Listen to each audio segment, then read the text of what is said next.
Bonjour les amis, j'espère que vous allez bien. Nous sommes l'école de grammaire et littérature, une seule chaîne éducationnelle ou éducative qui vous met toujours au parfum ou au courant de tout ce qui est comme l'actualité en matière de langue, en matière de communication, en matière d'enseignement, ainsi de suite. Alors, nous sommes revenus aujourd'hui avec l'enseignement des dissertations. Nous sommes donné le temps de voir que les finalistes se préparent pour aller se présenter aux épreuves des dissertations. C'est ainsi que nous nous sommes donné cette tâche de pouvoir commencer à enseigner la dissertation avant la date prévue par l'État pour cet exercice. Alors, aujourd'hui, nous allons commencer avec la définition de la dissertation.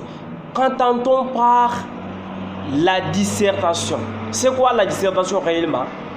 D'où elle provient? C'est sur quoi va s'atteler notre échange ou notre production de ces jours. Alors, je vous rappelle que nous sommes l'école de grammaire et littérature. Et ce que vous devez faire, vous le savez, c'est justement vous abonner et rester connecté en partageant aussi cette émission aux autres afin que vous ne soyez pas égoïste scientifique. Alors, aujourd'hui, nous allons parler de la dissertation. C'est quoi la dissertation? La dissertation, c'est un développement logique d'une idée, d'une pensée, d'un proverbe à l'aide des arguments pour affirmer ou infirmer l'idée de l'auteur. Quand on parle de développement logique d'une idée, ça veut dire on parle de développement parce que ça suit tout un processus logique, parce que ça tient compte de règles, ça respecte de règles.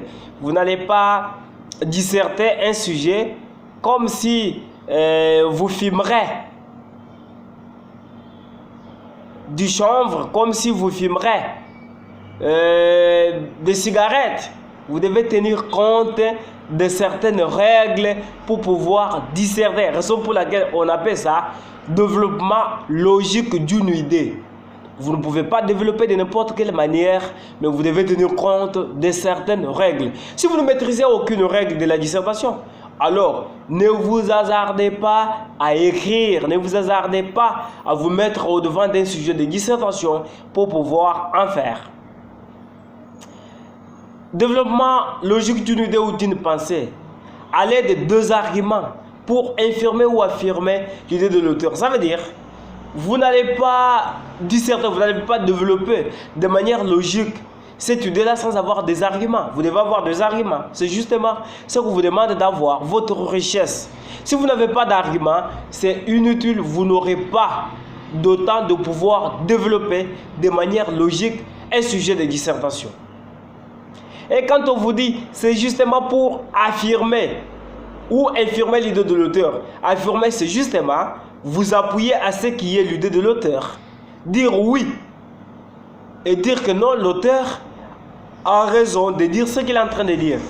Et juste quand on parle d'infirmer, là, c'est aller en désaccord avec ce que l'auteur dit. Ce qui veut dire tout simplement, dans ce que vous voyez qu'il y a des sujets à commenter, quand vous commentez un sujet, vous n'allez pas à l'encontre de ce que l'auteur a dit. Il y a des sujets à discuter, il y a des sujets à réfuter. Là, directement, vous êtes en train d'aller. Quand c'est un sujet à réfuter, vous êtes en train d'aller en dehors de tout ce que l'auteur a dit. Quand c'est la discussion, un sujet à discuter, là, vous êtes en train d'aller soit pour ce que l'auteur a dit, soit en dehors de ce que l'auteur a dit. Alors, bref, la dissertation, c'est un développement, c'est justement une réflexion personnelle. C'est basé sur une réflexion personnelle. Pourquoi c'est une réflexion personnelle? C'est un exercice de réflexion personnelle. Un exercice de réflexion personnelle parce que la dissertation ne peut pas être faite de la même manière chez tout le monde. Chacun a sa façon de faire de la dissertation. Chacun a sa façon de disserter. Par le fait que chacun disserte de sa façon, nous pouvons être 100 personnes, nous pouvons être 50 personnes. Quand on donne le sujet, chacun a sa façon de faire, chacun a sa façon de rédiger. Raison pour laquelle j'ai dit que c'est un exercice de réflexion personnelle. Alors, la dissertation, nous avons plusieurs dissertations. Nous avons une dissertation française, nous avons une dissertation latine, nous avons une dissertation philosophique, nous avons une dissertation anglaise, dissertation latine, dissertation espagnole, tout ça, dissertation Portugal, il y a beaucoup de dissertations. Pourquoi beaucoup de dissertations? Parce que chaque langue a ses mots. Et ces mots constituent déjà un sujet de dissertation. Raison pour laquelle vous remarquerez que nous avons beaucoup de dissertations. Par exemple, des dissertations latines. On vous dit par exemple Homo homini lupus. Homo homini lupus. C'est une dissertation latine. Il faut disserter, il faut développer de manière logique ce sujet et dire réellement et déchiffrer ce qui est le message de ce sujet. Nous avons par exemple la dissertation anglaise. On vous dit par exemple Time is man. Bon, pourquoi l'auteur a-t-il dit que time is man? Alors il faut maintenant entrer en profondeur et faire voir pourquoi l'auteur a dit que time is man. Je vous dis que le code de grammaire et littérature, la chaîne éducationnelle qui vous propose de vous donner, de vous enseigner à la maison sans pouvoir vous déplacer, ne vous demande qu'une seule chose. Quelle est cette chose-là? Abonnez-vous, activez des cloches de sonification pour être au courant de tout ce qui sort, de tout ce qui s'y vient. Et aussi de partager chaque enseignement, chaque apprentissage avec les autres pour ne pas être égoïste. Nous avons par exemple ici en République démocratique du Congo, il y a par exemple une dissertation Swahili. La dissertation Swahili par exemple, quand on dit Pole Pole Ndio Mwendo. Mais il faut développer, il faut analyser ça et savoir ce que ça veut dire. Pourquoi l'auteur avait-il eu le temps de dire Pole Pole Ndio Mwendo? Il faut analyser. Par le fait que vous vous mettez à pouvoir analyser, par le fait que vous vous mettez à pouvoir décortiquer ces messages, directement vous êtes dans la dissertation. Nous avons par exemple la dissertation Lingala. Quand quelqu'un dit Kokende Liboso Eza Kokomate, justement, aller plus vite ou aller en avant n'est pas arrivé parce qu'il y a quelqu'un d'autre. Toi, tu peux aller en avant et quelqu'un qui vient derrière toi, il arrive avant toi. Bon, il faut analyser et découvrir est-ce que l'auteur a-t-il réellement raison de dire ce qu'il a dit. Bon, s'il a raison, il faut donner des arguments. S'il n'a pas raison, il faut démontrer tout ça. Et c'est ce qui s'appelle la dissertation. Par exemple, il y a une dissertation Chiluba qui dit Kuja Lugasa, Nkupia Mokana. Justement pour dire que manger vite, bon, dès que les choses sont abolies, les choses sont amollies et directement avec la chaleur du feu, vous commencez à manger, vous risquez de brûler la langue. Vous risquez de brûler la langue.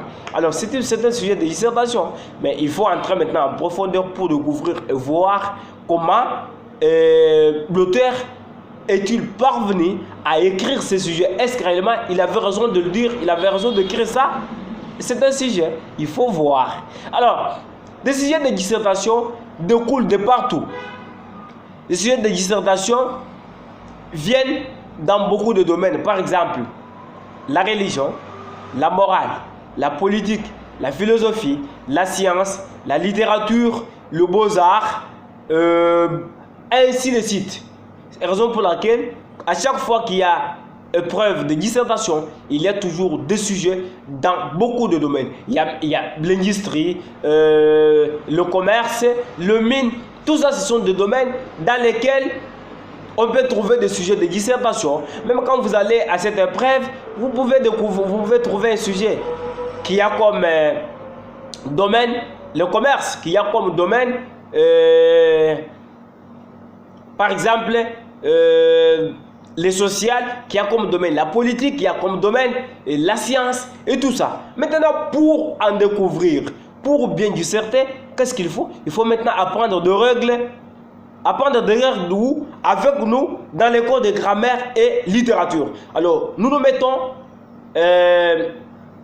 au terme aujourd'hui en vous demandant de vous abonner et suivre ces cours jusqu'à la fin et être capable de disserter. Si vous êtes enseignant, être capable d'avoir même un plus sur votre bagage intellectuel pouvant vous permettre d'enseigner aussi à vos élèves. Alors, nous nous mettons, nous sommes arrivés à la fin de la production d'aujourd'hui. Abonnez-vous à cette chaîne École de grammaire et littérature.